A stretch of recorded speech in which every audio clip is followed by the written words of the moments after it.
Баршаңызға қайырлы күн, менің гүлсер оқырмандарым. Бүгінгі видеода геран жайлы айтатын боламын.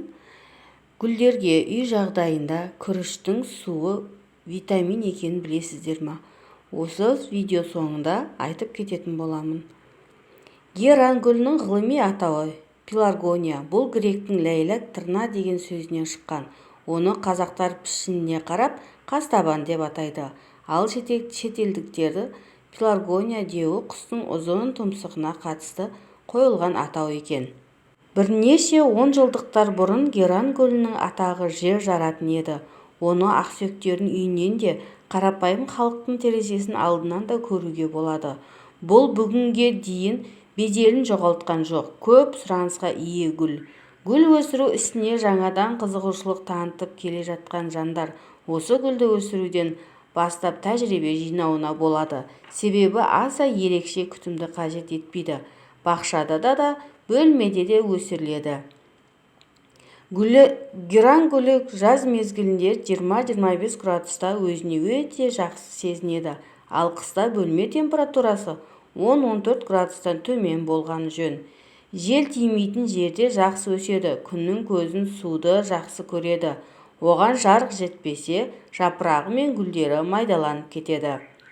Геран немесе пеларгония бөлме гүлдерінің ішіндегі танымал гүлдердің бірі. Сондай-ақ бұл гүлмен ауланы, балконды да безендіруге болады. Қазіргі таңда геран гүлінің 250-ге тарта түрі бар, ал бөлме ішіне қоятын түрі бірнеше топта тұрады. Шырмауық жапырақты геран нәзік өскіндері бар. Жапырақтары қанық жасыл түсті болып келеді. Гүлдері түкті және түксіз болады. Жаздың басынан күздің аяғына дейін гүлдейді. Зоналды геран гүлінің бұл сұрпын бөлме гүлдері арасында кең таралған. Өзге сұрыптарға қарағанда мол гүлдейді. Тағы бір өзгешелігі жапырақтарында ерекше иісі бар. Сабағы түзу өседі. Королевский бұл геран гүлі сұрыптарының ішіндегі ең әдемісі саналады. Гүлдері ірі және түрлі түстері бар.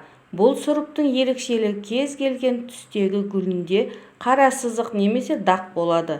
Жапырақтары үйеңкенің жапырақтарына ұқсас келеді. Геранның бұл сұрпы күй талғағыш келеді.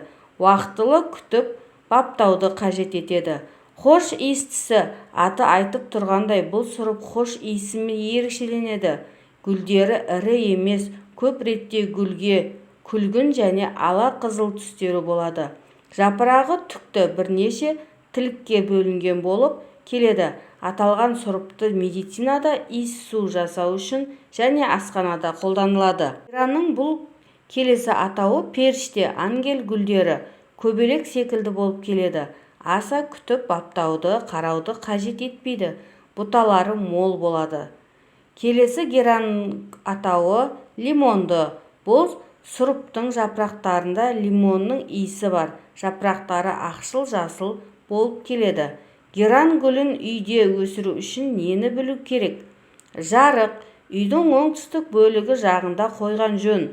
Гүл жарықты, жылуды жақсы көргенімен күннің ыстығында терезе алдынан алып қойған дұрыс. Қысқы мезгілде гүлге 12 сағат жарық түсіп тұрған жөн. Геран гүлінің бөлме температурасы 12 градустан төмен болмауы тиіс. Егер температура шамалы төмендесе, гүлдің өліп қалу қаупі артады. Ылғалы тәжірибелі гүл өсіріп жүрген жандар геран гүлі кез келген ылғалды ауада жақсы өсе береді. Мұнда маңызды нәрсе гүлді жаңадан отырғызып өсіріп жатқан уақытында оған су бүркудің қажеті жоқ. Бұл гүлдің өсуіне кері әсер етеді. Гүлдің өте жақсы өсуі үшін таза ауа қажет. Сондықтан геран гүлін жазда далаға шығарып қойған жөн. Суғаруы жаз айларында кез келген гүл молынан суғарылады.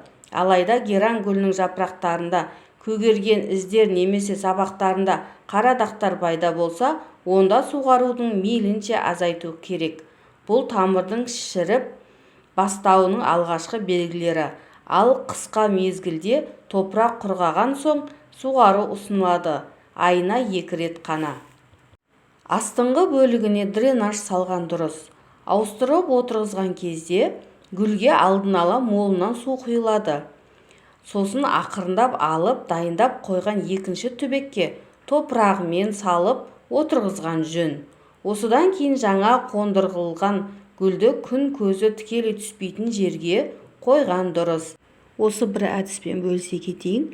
1 стакан күрішке 1,5 стакан жылы су құйып, жақсылап жуып, оның суын гүлге құямыз. Гүлге витамин береді. Назарларыңызға рахмет.